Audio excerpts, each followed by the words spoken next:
How's it going, Top Forest TV? My name is Jack, and welcome to my preview for Nottingham Forest vs Wolves, taking place at the Molineux on Wednesday.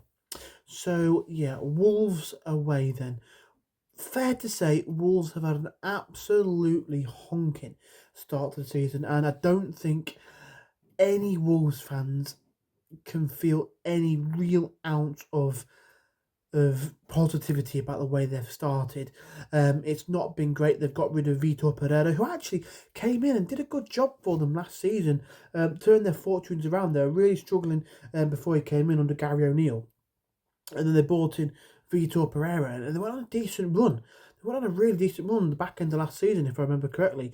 And then they've just kind of fell off the cliff. This season, they sold Matheus Cunha, who scored a big majority of their goals and didn't replace him adequately enough.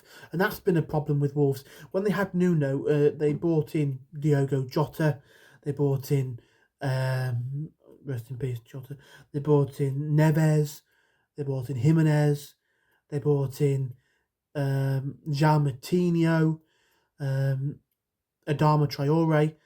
I'm trying to think who else they brought in. They brought in a number of really good players, and they've just not really been able to replace them correctly. They got rid of João Neves over to Saudi, and they've just not really put in an adequate replacement. They sold Matheus Cunha and not brought in an adequate replacement for him, and that's just not sustainable. There's one thing like Brighton. They sell a player for a lot of money, then bring in a player for the fraction of the price, and then just do the same thing again. And, that works well for them, and it works well for Brentford. It's a model that can work, but it's just not working for Wolves. The players they're bringing in are not to a level of the players that they're losing. You look at someone like Brighton, and they sell like used Basuma, then they find a Caicedo, and Caicedo is well, massive,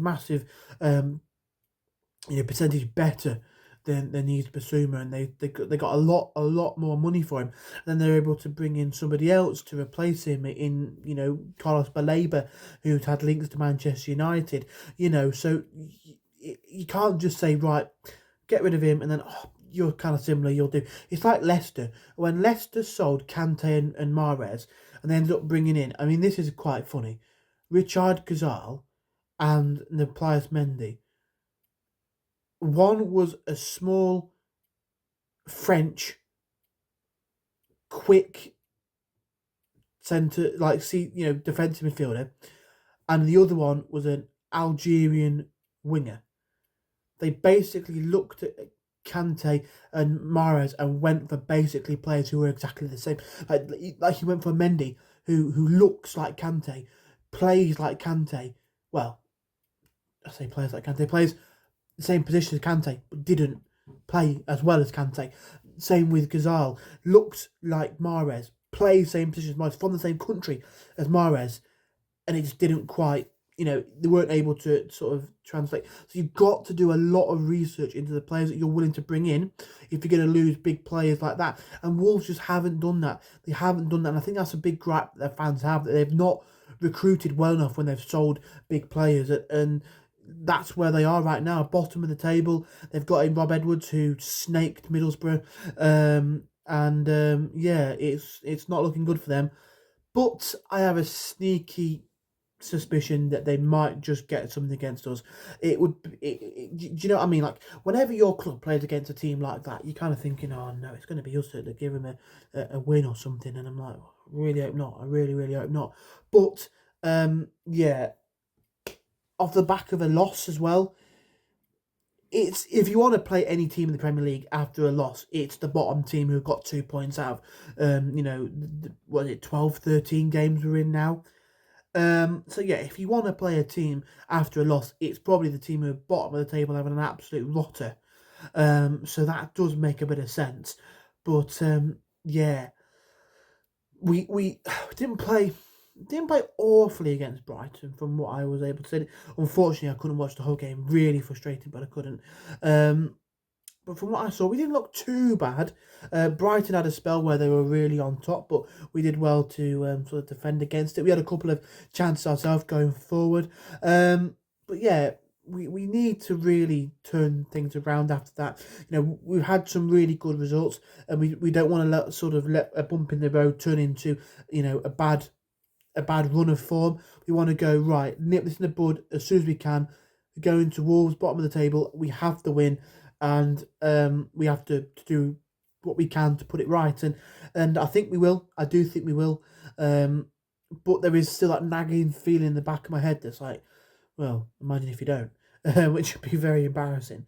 But again, though, it would help Wolves to get closer to to keeping Derby as the lowest points in the Premier League, which would be kind of funny. I can't lie.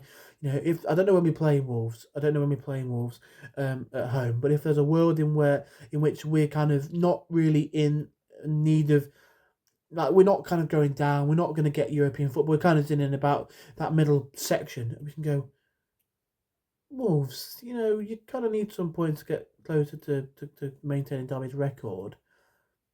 Yeah, I have three, and then we could just help them on their way. That would be kind of funny. They're obviously very unsportsmanlike and very, very, very cheating, but yeah, kind of funny. But yeah, look back then to the last time we played against these lot. It was a Monday night, I remember. I think it was around January time. I could be wrong.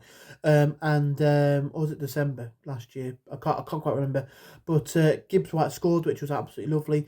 Taiwo scored, got an assist from James Ward-Prowse, of all people. I think that was one of the only goal contributions he had at the club. How on earth, right? How on earth, going on a slight tangent, do you bring in James Ward-Prowse and he doesn't score one free kick for you? I mean, that's kind of mental. Do you know what I mean? That is really ridiculous. But yeah, we go for what was it now? Chris Wood probably scored back in that time, but Gibbs White scored. I know Wanyi scored. It was a lovely win. On a night match in the West Midlands, and guess what? It's a night match in the West Midlands, and I think we can do it. I do think we've got what it takes to beat them, get back on a good run of form. We've got Everton next, who've just beaten. I think it's Everton away next. Could be wrong, but pretty sure it is. They've just beaten Bournemouth, so we need to go into that one with confidence. And I think, despite that little niggle in the back of my head, thinking, I said niggle, by the way, in the back of my head saying, yeah, you could be the one that, loses and Wolves get the first win of the season and you're the embarrassing. But no, I think we'll be okay. I'm going to go with 2-0 Forest. I think it'll be quite, it won't be like a really, really comfortable one, but I think it'll be comfortable enough. And yeah, 2-0 for me. Murillo not being in the side against Brighton wasn't ideal, but I have read something that Gibbs White and Murillo will be back for Wolves, so I'm hoping that's correct. Love to see Wolves concede again to their ex-boy, Morgan Gibbs White. One of those in front of the Wolves fans would be absolutely delightful. But yeah, I do feel confident of this one. I really do, and I think we can go out there and get all 3 points and return to winning ways. It's about time. It is about time, and yeah, going into this one, I think we should be okay. A line-up then, Sells in goal. Back four, Savona, Milinkovic, hopefully Murillo, and then Williams. There you go. Nearly forgot his name. In the midfield, Ibrahim Sangare. Actually, it was his birthday today. It would be pretty cool to see him start alongside Anderson.